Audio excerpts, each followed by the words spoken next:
tried already this. Привет, mga chalibek. Меня зовут Celesta.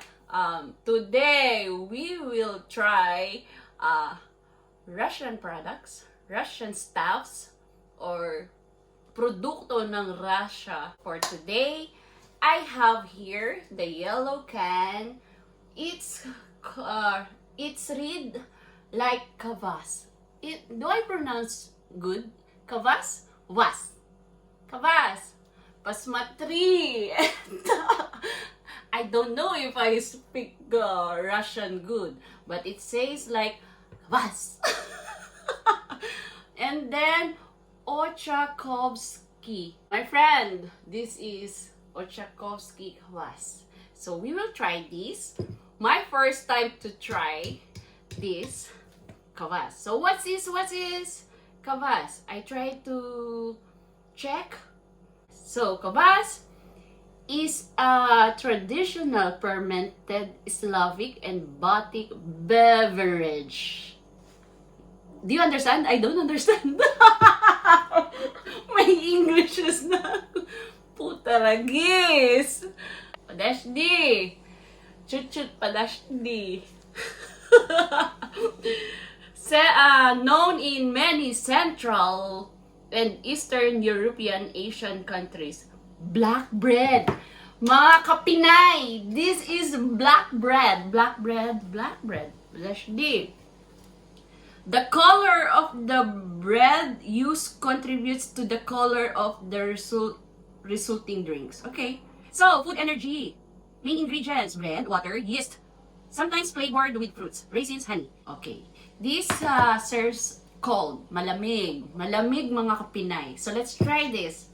So, let's see.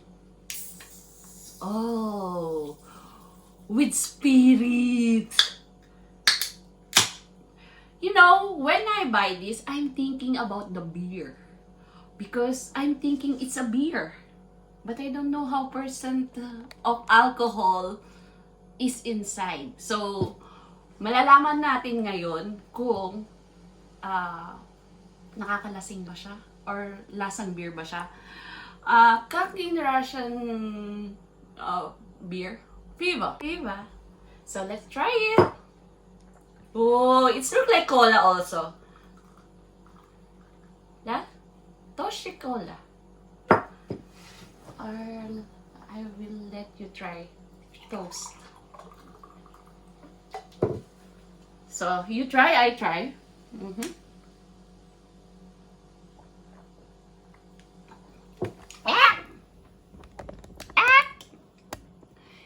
Taste is like cola.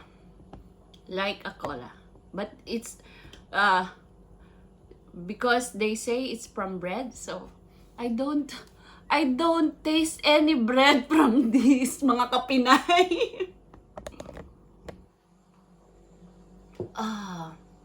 Refreshing, yes. Refreshing. So, kvass, let's rate it from 10. So, my rate for this is 4. Not so my drink, because maybe calories, because you know I'm your keto babies. Cannot drink sugar because it's a little sweet. So maybe next time I will try another that without sugar. So I will close this video by saying paka. До свидания. Good? You say good. You need to answer. So I'm good.